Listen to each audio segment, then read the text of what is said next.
American broadcast network, AFTERBUZZ TV. Over 20 million weekly downloads in over 150 countries, and your number one source for after-show entertainment.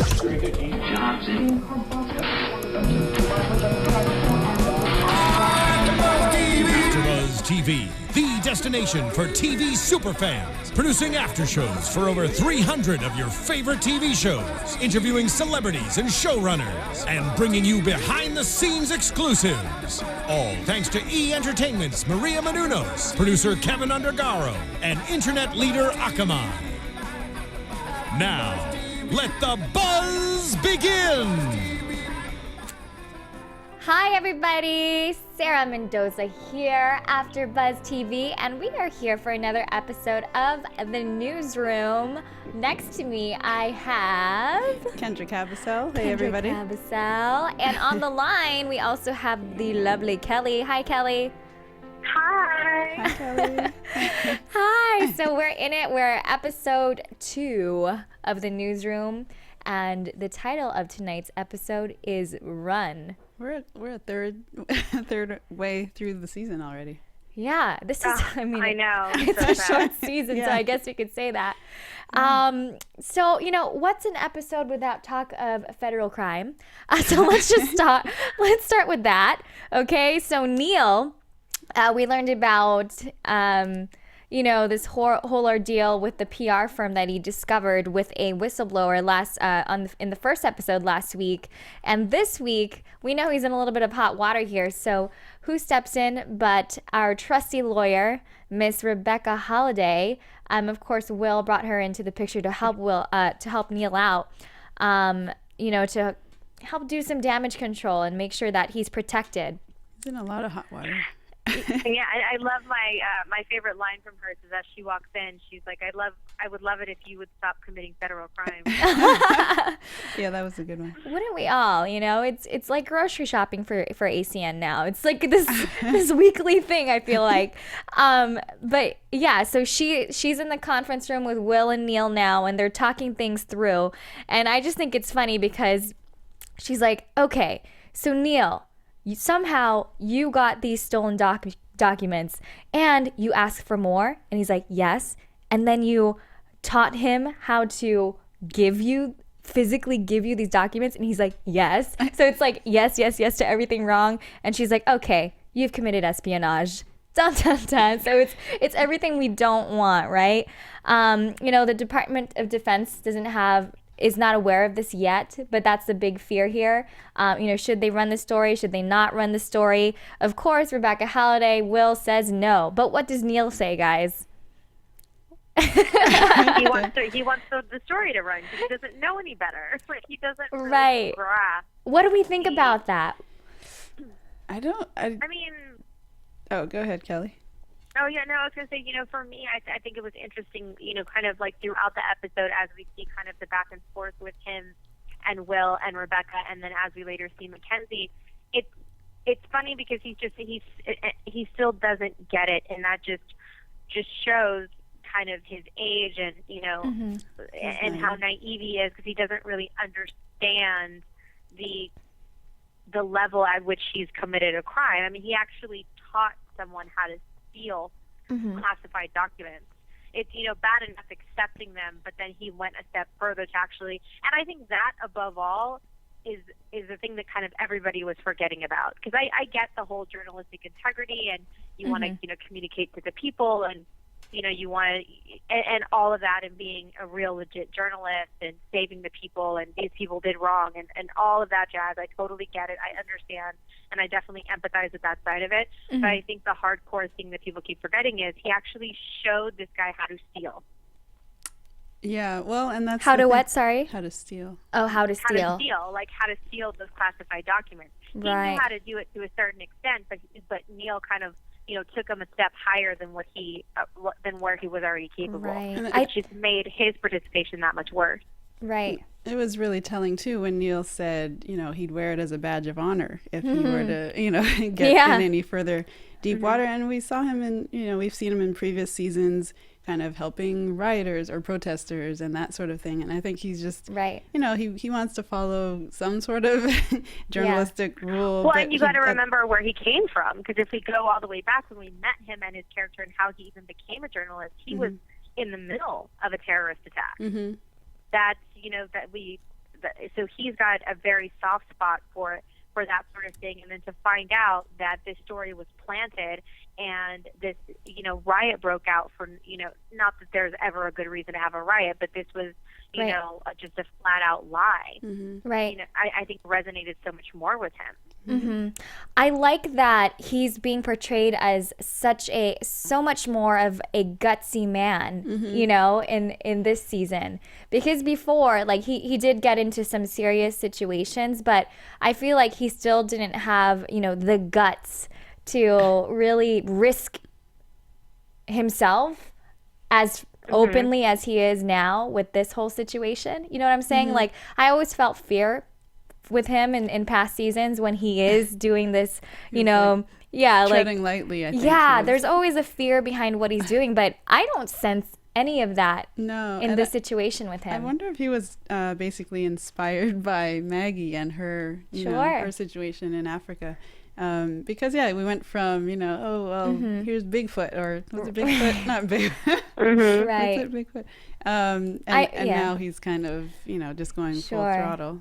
Like, I mean, he did have, you know, serious, you know, investigative pieces that he was charged with, in charge of in past seasons. But again, this is the one that I feel like I don't see him hesitating at all. Like, he just knew in his gut, like, this is about the story. This is about being a truth warrior for what's happening in Kunda, you know, and getting that out there to the public so that something can be done. And he's kind of becoming a martyr, right? Because he doesn't care what's going to happen to him. What I think is really cute is Will, though, right, guys? He's really in protective mode with Neil on this one. Yeah. Were you saying something, Kelly? Sorry. Yeah, I think so. And he's also looking at the bigger picture, because to a certain extent, like, he definitely cares about the safety of Neil, and he's grown to, you know, he had such a rocky start at the very beginning, and we saw his character grow so much throughout these last 2 seasons, and now he sees them as more of a family. And I think one of the cutest parts is when he's arguing with McKenzie when she comes in, and he says, you know, we were saying we got to protect Neil. You were saying we got to protect Neil and his family, and she's like, no, that's you. You were saying it. Right. And just showing, he was like, projecting. How he now sees, you know, this work family that, you know, has been created for him, that actually McKenzie helped to create, and the, you know, the compassion and all that he has for them, and he will go to bat for them, as we've come to know from his character. Right. But also he's looking at the bigger picture for Neil's safety. He's not looking at it for the greatest thing I think about this whole situation is we really get to see both. We're seeing 3 sides, really. We're seeing the martyr side, we see the protective side, and we're seeing the journalistic side, because Mackenzie's argument and Don's argument, when everybody gets into it, is very different. We're seeing 3 different sides of it, which I found really interesting. Yeah. How funny was it, though, when Neil was actually kind of being an ass to Will, right? They're saying, like, there's 2 journalists in this room, and then there's 2 lawyers in this room, and then Will's like, no, well, there's 3 journalists in this room, and Neil was like, I'm sorry, did I count that wrong?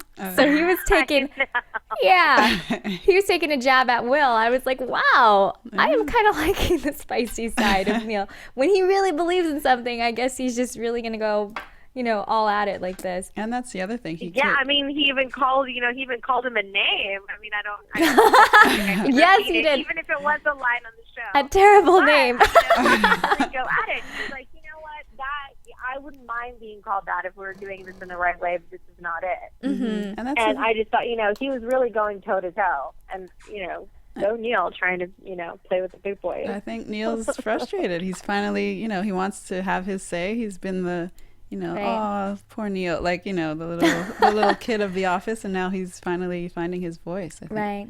So, well, McKenzie is also kind of doing her due diligence, trying to look into this, in as an inconspicuous way as possible, or so she tried, right? Or she's trying, right? She goes to the gun range with her gal pal, who is an FBI agent, and you know, after that, they're kind of chopping it up. And she goes, I'd like to ask you a hypothetical question. Let's say a journalist comes across a whistleblower and the information is exchanged. You know, leaker, yeah, what do you call that? A leaker. Yeah. And so can said leaker get into trouble for that exchange of information? And what the FBI agent friend tells McKenzie is that, you know, the most that they'll probably be charged with is contempt. They would never charge them with espionage. You know, the most they'd get is probably 6 months. 10 days to 6 months. 10 days to 6 months. So it doesn't sound so bad at this point. Yeah, yeah, but you also have to remember, she didn't say never. She just said that they haven't. And it's something that they haven't ever charged a journalist with. Yet. They've never been charged. Doesn't mean that they can't be. Just means that there's never been anything that dangerous thus far for them to be charged with. Right. And I think a big point also in this conversation is McKenzie calls it a whistleblower, she calls it a leaker of secrets, and they argue back and forth about it a little bit.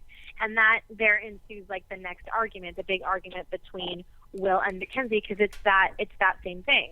Like how much should they believe this, you know, whistleblower / leaker of secrets? How do we know that what he's saying is true, no matter what documents he's showing? Right. And the FBI agent makes a good point. You know, he's deciding which laws he wants to follow. And she, how does, what do you guys think about that? Like, which side did you initially take after watching this episode? She also emphasizes, you know, as long as he does not mention the name of said whistleblower, right? She doesn't reveal his identity, which he has.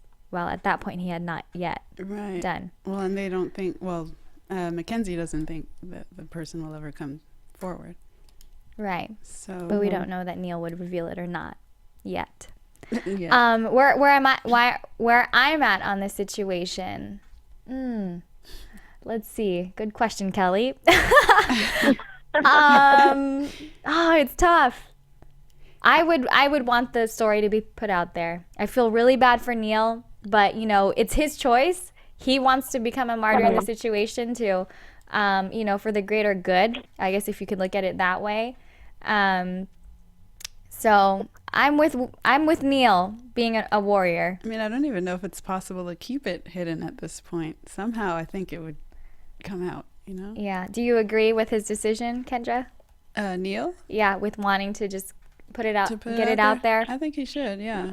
It seems like one of those stories that we have kind of seen at times in the news. You know, it would have been.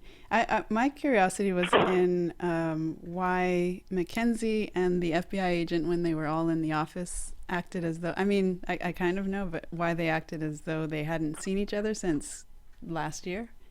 You know, when she said, "Oh, yeah," because the other agent said, "I understand you know each other socially," and she said, "Oh, yeah." Well, it's because she already gave her the heads up about this. Yeah. And going to the office, she's like, "You didn't tell me it was this." Right. And the FBI agent probably doesn't want to risk being a party to this whole situation, right? See, and I should have... yeah, I think it's looking out for both sides, herself and for her friends. I mean, I asked that because, and I should save this for predictions, but I don't know if you noticed at the gun range, they showed Mac getting her ID back, which easily could be investigated that they were at the same place at the same time. That's a very detailed observation there. Interesting, yeah. And I know, and I thought the same thing when she said that too. So you just know that that's going to come back. Well, because furthermore, she said her polygraph test is coming up soon. The FBI agent said that at the gun range. So those, they're tethered to each other in this situation already. If we could just get through the next 4 episodes and find out why that happened, that'll be my prediction. Right. So I just answered that. Right. So to tie all this together here at the very end, Will gets the sense that Neil has already contacted BCD for a statement while he went to the restroom. Okay, so he's still got the ball rolling on uncovering this story and getting it out to the public. And Will knows. I think Will knows because he would have done the same thing, right? And so he pulls him aside to ask. I don't think he would have done the same thing. I don't think he would have done the same thing in that manner. That, you know, I think that's the big difference. In terms because yes, there was the big debate, but the majority was that the story was going to get told. I mean, Charlie wanted the story out, Zach wanted the story out.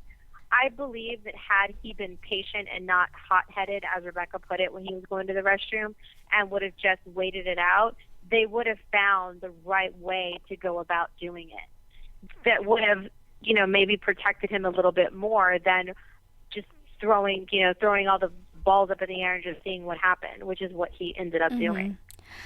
I see your point with for me, that I would agree with you on who Will is today.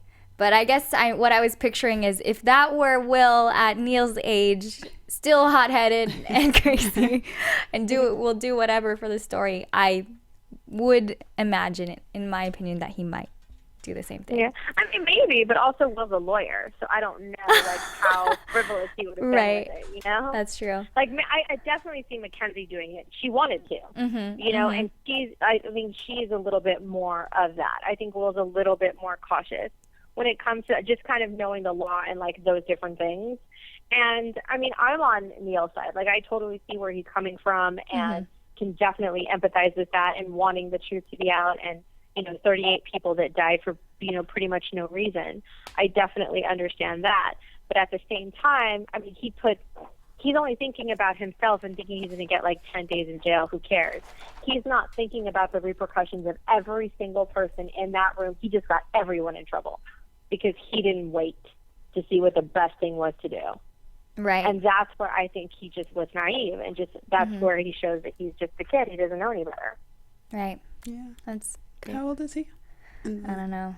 I'd say mid-20s or something. Right? Yeah. Yeah.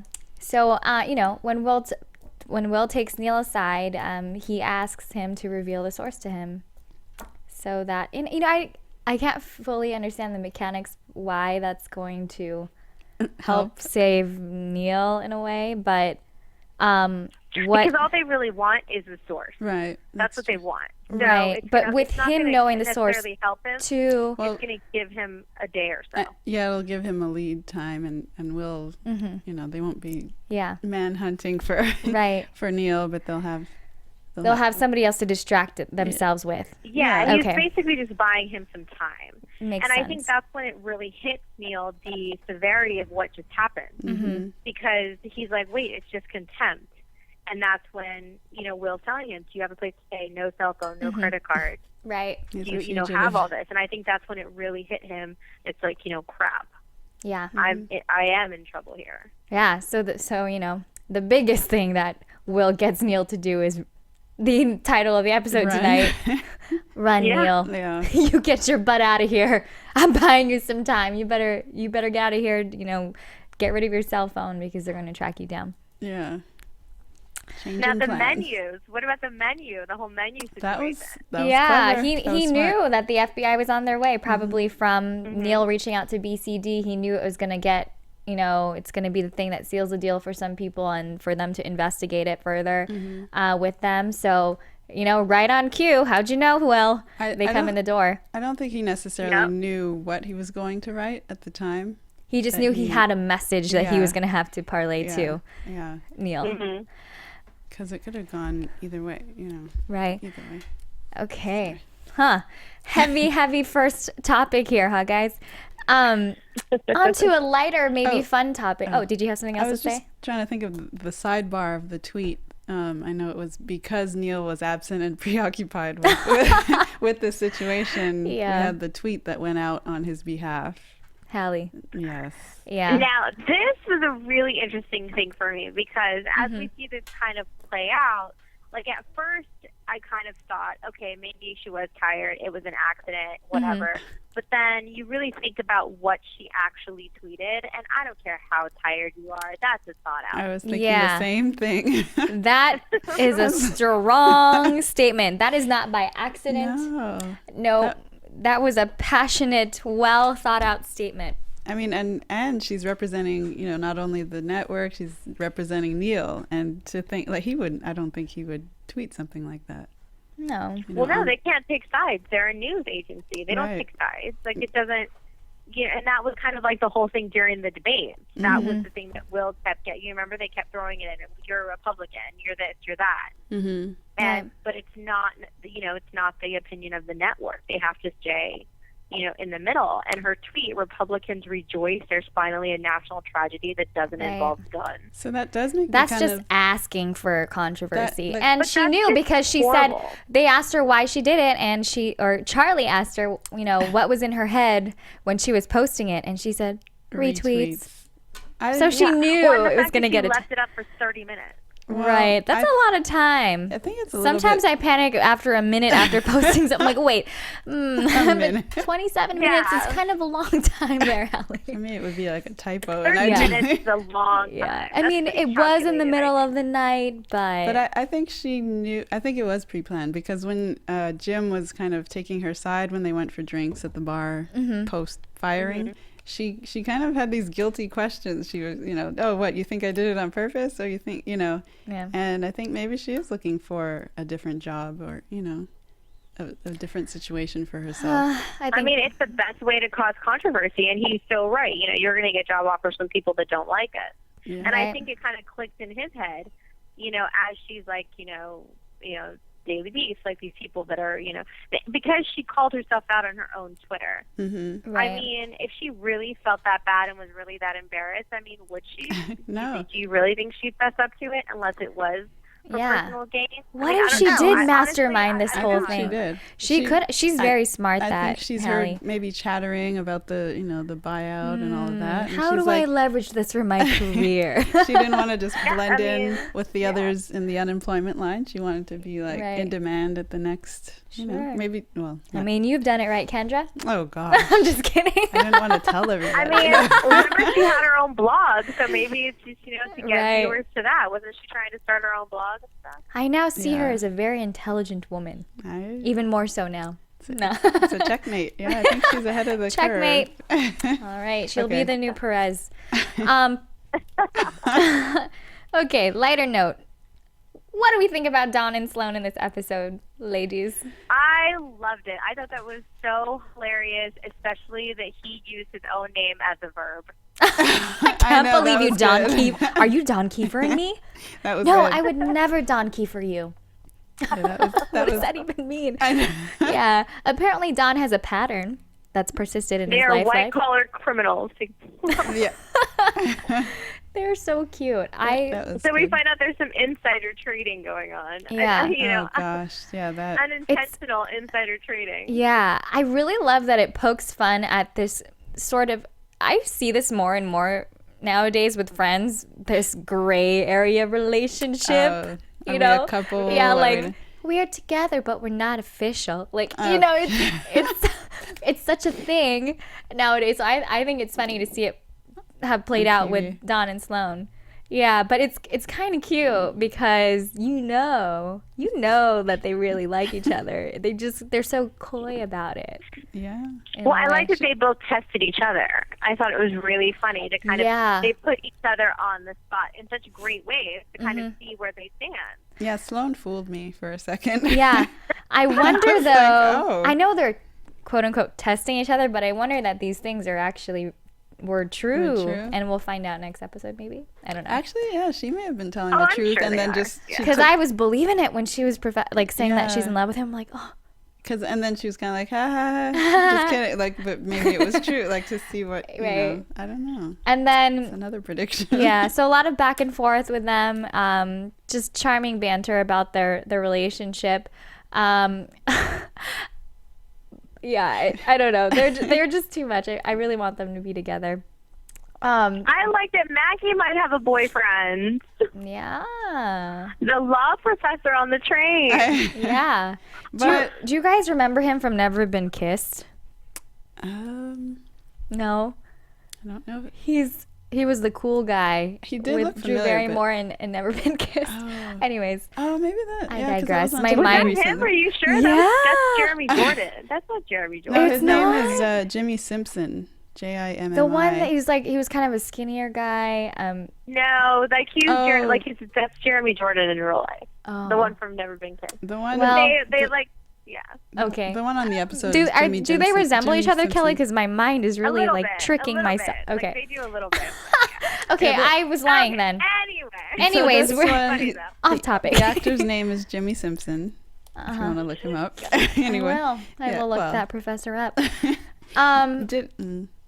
Did anyone else think he was shady a little bit? You know, I kind of thought he might have been, but I thought it was interesting that it was a little too perfect that he was a law professor that taught ethics during that whole situation. Yes. So Yeah. I don't know, but I thought it was cute that that he said he wanted to call her, and she told him, I like that that the too. world's gonna end. Hurry up. Right. It was cool. And coincidences happen, but there was something was off about him. And then the way they showed her bag, I was like, did he take something out of it when, he said, is that your bag? And she... You should work at ACN, Kendra. You're such an No, thanks, investigative. they're going down. So no. All right, you're going to laid go to off. the competitor. It's probably because he's a character actor and mostly plays bad guys. That's probably why you think he's shady. Yeah. Maybe. I'm taking him from another... No, but I thought the whole interaction, the whole train sequence was pretty interesting because it was basically a lesson in ethics. Right. The whole thing about journalistic integrity, which is kind of the basis of the whole episode. Right. Kind of from beginning to end was all about doing the right thing.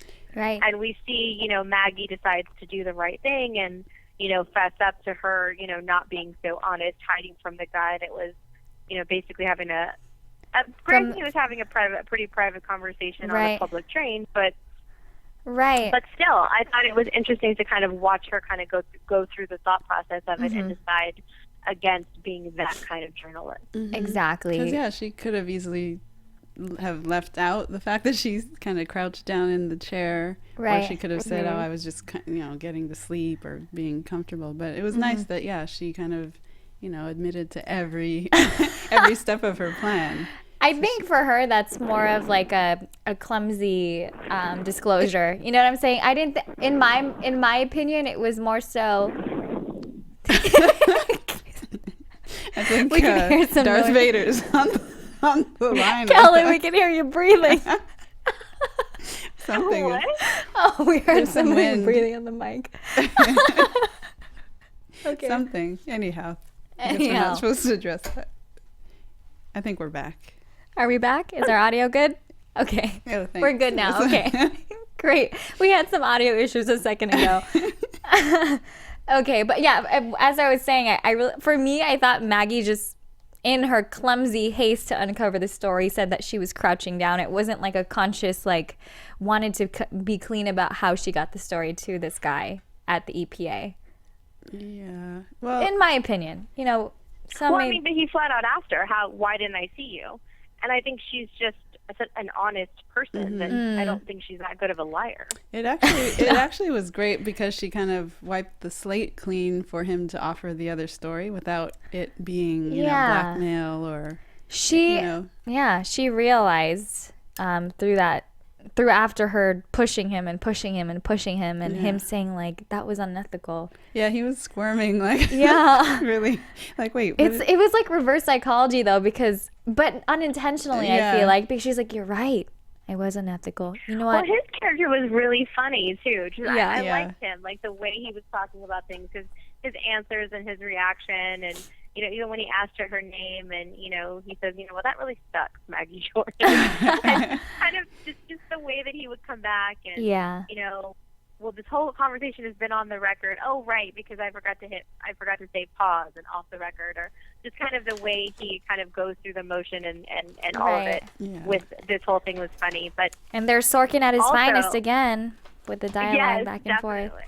I love Now, it. do you think that her deciding not to kind of take the story, or even the story trade was kind of showing again her just growing as an individual and as a journalist.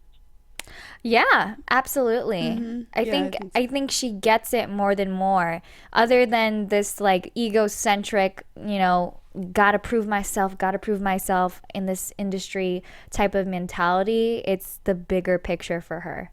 Mm-hmm. Be it the bigger picture with her own ethics or the bigger picture for the story. So I would agree with that. Yeah, I agree too. Yeah.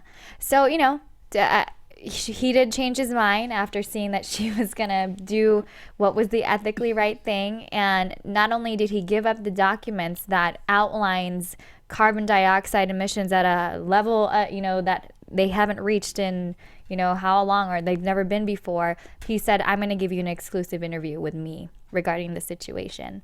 So, she got the got book her before the president got the report. Yeah. What a good get. Yeah. Yeah. So... Yeah, she really freaked him out with her honesty. He couldn't handle it. What? An honest journalist? I don't understand. What world is this? Like, I really just don't get it. What's happening here? Yeah. Yeah. That was a fun little plot line, though, right, guys?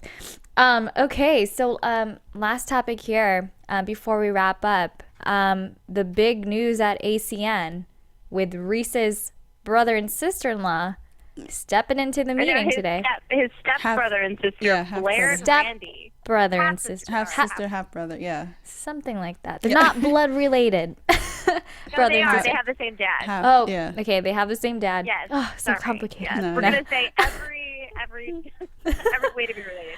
They have the same dad. They are Blair and Randy. Yes. And Kat Dennings at her finest. Oh, she's so cool. She just plays that kind of catty character so well. So cool, yeah. And I love seeing her and Jane Fonda kind of go at it. It was great. Oh yes, I have missed Leona Lansing, so I'm glad she finally stepped into the room to say her piece tonight. She said her piece. Well, and I like too that Reese kind of takes it back, and he's trying to figure out exactly what the game plan is here with these kids. I mean, he's got his half brother and sister that are about to turn 25. They own 45% of the company. Well, they're about to inherit their dad's 45% of the company. So what Sloan uncovered is that Savannah, I can't remember the full name of the company, but this Savannah company purchased 6% of controlling 6% of shares, which is going to give them major control of the company, where they'll be able to take it over from Leona and Reese, which is what everyone's scared of. So they're trying to figure out, are they going to get rid of ACN? What are the plans? What are they going to do? And they're going back and forth. And I love that Reese is asking them some hard questions. And, Blair is standing her ground. We don't have to tell you anything. We're not asking you for permission for anything. We're going to do whatever we want, and this is just the way that it is. Mm-hmm. And then it gets a little bit personal, and then Charlie comes in, being his ever so charming self, hilarious self, getting in the mix of this. Yeah, he says he's not going to sit down at first, and he's just coming to say hi. But as soon as, what does she say? What does Blair say? She said that she hears you can make more money selling cameras than transmitting pictures for them. He's like, okay, I'm going to sit down. Yeah. Enough of that. Yeah. Yeah, I don't know if it was poker faces or what, but it sounded like they were uninformed about, what it will be like to inherit. No, they don't really, I really don't think they know what they're doing. All they see is dollar signs. Somebody's telling them that. That's kind of what. Right. It's uncovered. They don't care. They want to make some money. They want to do what they want to do with their money. They don't care about the company or what the company does. Yeah, because Randy, they want money. Randy mentioned, he said, I don't know, maybe we'll branch out on our own, maybe get into Bitcoins. Like he, and he wasn't. Yeah, he has no idea what is happening. No. But another thing too is we find out kind of how Leona started this empire, and that it was all hers. So for them even to kind of have, a stake in it at all is strictly, by birth. They did nothing. Mm-hmm. I mean, she, at 22 years old, she raised $42,350 to to start the company. Right. Without crowdfunding. Yeah. I love that they included that piece of history because it just makes so much sense, right? There's so much fire behind why Leona Lansing cares about ACN so much. She was a part of the inception. And I thought it was cool that it started off as this touring theatrical company that was then bought up by Atlantis Media. And, you know, it's always nice to learn about where these people came from. Yeah, and that's telling because she offered them money to buy their part, even though I don't think she can afford it. $2 billion. But it's, because it's... Well, we also learn about Reese that he started in the mailroom. He got an MBA and he wanted to start at the bottom and work his way up to be where he is, to earn his spot. Yeah. And, just kind of showing them. And, Blair's thing is, I get it that we were born on third base, but now we're stealing home. Like, she just flat out admits they don't care at all about this company. They want the money, and Leona sees right through that. So when she comes in and she gives her little vocabulary lesson about literally and then setting them on fire, which is funny. Right. And offering them... she offers them the money. Yeah. If this is all about money, I'm going to give you $1 more than what Savannah's going to give you, so you'll take it if this is about the money. And they ask for the two. First thing, they ask for more, so she knows exactly what they want. And the problem is that she doesn't have it, right? That's what Reese that's is trying to what get through to her. That's what I didn't understand, guys, and I wanted to ask you that question. So they're saying that she seems to think she has this money. They're telling her she doesn't. She knows she doesn't have it. She knows she doesn't have it. She double-checked. She thinks it's going to be easy to get it. Well, yeah, because she said, how much? He's like, nowhere close to $4 billion. So, you're not going to, this isn't going to work out. Money, yeah. So I don't know. That would I know she knows that she doesn't have $4 billion, but I don't know how informed she is about how much away from $4 billion she actually is.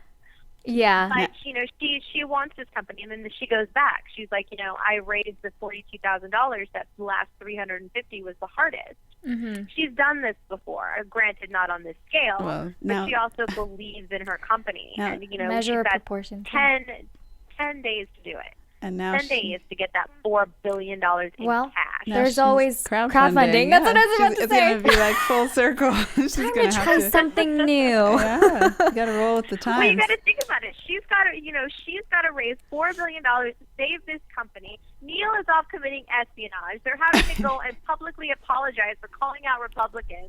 The staff is setting the building on fire when she was trying to put it out. It's like seeing both sides of this on what it takes to be a part of a company like this and to run it, and all the factors that go in. You have to watch everyone at every second, because look at what happens. Or you could just do what Neil did and run. And this is why the Newsroom is ending in season 3. There's not going to be much of it left. Not even bring this up, Kendra. No, this is the answer. Say, one of my favorite lines of the night from Jane Fonda was when her telling Kat Dennings or Blair, you got to get rid of all that anger. Everyone gets the face they deserve. Yeah, that was a good one too. Yeah. Ouch. Well, I mean, Leona looks great, so she must be a very peaceful person. No? Yeah. Okay. We'll go with that. Okay, great episode, guys. Yeah, that was a good one. I'm ready for the next. So we've got some news, Kendra, I believe. We do. AFTERBUZZ TV News. So yeah, I mean, I guess in the news we've all been hearing, of course, just buzzes of the end of TV for Aaron Sorkin and that sort of thing. But he's also working on, as we know, a movie about Steve Jobs. Right. Which I was surprised when I had heard that initially, because I had seen the other one with Ashton Kutcher. I don't know who did that one, but so anyway, he had spoken to The Independent about it, and so in the case of Steve Jobs, he was particularly interested in the relationship with his daughter Lisa, with Steve Jobs' daughter, and so that's going to be one of the important key characters in the movie coming out. So it's not completely cast yet or anything, but just know that the daughter is going to play a big role. Nice. And I think Kelly has some news. Well, I just have to say that Dumb and Dumber 2 topped the box office this weekend. Nominated. Yeah, I still need to go. The ending numbers I think were like at 38.1 million, I think. Oh wow. Yeah. That is cool. I So not bad. Yeah, we need to go see that soon, girls. Field trip. I'm glad. I definitely want to see it. Yeah, I'm wondering if, that the audience is mostly the original Dumb and Dumber fans from way back when that want to see the sequel, or is it really reaching a new audience? I don't know. I think a little of both, maybe. Yeah. I don't know if the Newsroom. I mean, it's funny because my mom and my sister are huge fans, and I have to say I was not all that impressed with the first one. Kelly, we'll have to bleep that out. No, get out of here. No. I know it. But they are constantly. I mean, it's funny. My mom is constantly quoting that movie. And Love they're it. So psyched to go see the second one. I'd love to meet your mom. And I'm, being a fan of Jeff Daniels and kind of seeing this side of him with the Newsroom. I definitely have got to go see this. I've got to go see the sequel. Got to go see him play this different role. And see what it's all about. We miss silly Jeff. Yeah, it has to be fun to play those, Yeah. kind of polar opposites. Mm-hmm. Yeah. Like he's playing smart and smarter. Everybody get out. Yeah, Go see it. from smart and smarter to dumb and dumber. Good one, Kendra. High five. That's a good tagline. Though. Oh, hey, we need to copyright that before Jeff Daniels steals it. We know he likes that one. Here first. Exclusive. All right. Anything else, girls? On the news? No. Okay. Predictions. And now, your AfterBuzz TV. Strobe lights in here really get to me. Oh, do they? Yeah. Do they give you a headache? Kind of fun, yeah. Oh. Predictions. I think I already had given mine. I think just quickly the FBI agent that's friends with McKenzie. I think something's going to happen where they're going to become investigated because they were in fact in touch, and they had all of those witnesses in the office saying, seeing them say they hadn't seen each other since Christmas. Mm-hmm. I think that's going to blow up somehow. I predict that Miss Maggie Jordan, will get a very happy ending this season with getting her big break. She's going to transition over and be a full-fledged investigative journalist, maybe on air now. And I think, it's maybe slightly creepy as Mr. Professor was. I think that's going to be her new boo. Sorry. But she's slightly creepy sometimes, so they'll be cute together in that way. Just learning. Just saying. We don't know him. I feel like they're very cute together. Okay. Kelly, what about you? I mean, they shared earwax, I guess, huh? Oh, good. It crosses your mind. We're gonna see Hallie. That's gonna take one of these job offers. We're gonna learn kind of the real truth behind that tweet, and I think it's gonna be more negative than it is an accident. I think we're gonna see kind of what her real motive was behind doing that, because I just, for something like that, and her being that smart and savvy and knowing media and new media the way that she does, like, she knows better than that. It wasn't an accident. I feel like that's the lamest excuse ever. So I want to kind of see what is going to happen behind that. Mm-hmm. Yeah. All right. In a nutshell.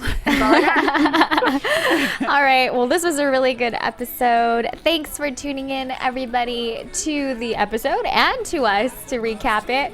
I am Sarah Mendoza. You can find me on Twitter at Sarah with an H Mendoza. You can find me on Twitter at Kendra with a K. Kendra Kabasele. So Kendra Kabasele.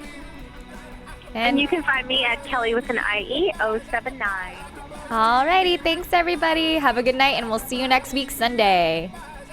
From executive producers Maria Menounos, Kevin Undergaro, Phil Svitek, and the entire AfterBuzz TV staff, we would like to thank you for listening to the AfterBuzz TV network.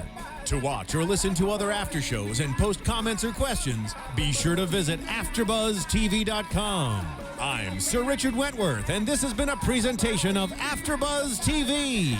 Buzz you later. The views expressed herein are those of the hosts only and do not necessarily reflect the views of AfterBuzz TV or its owners or principals.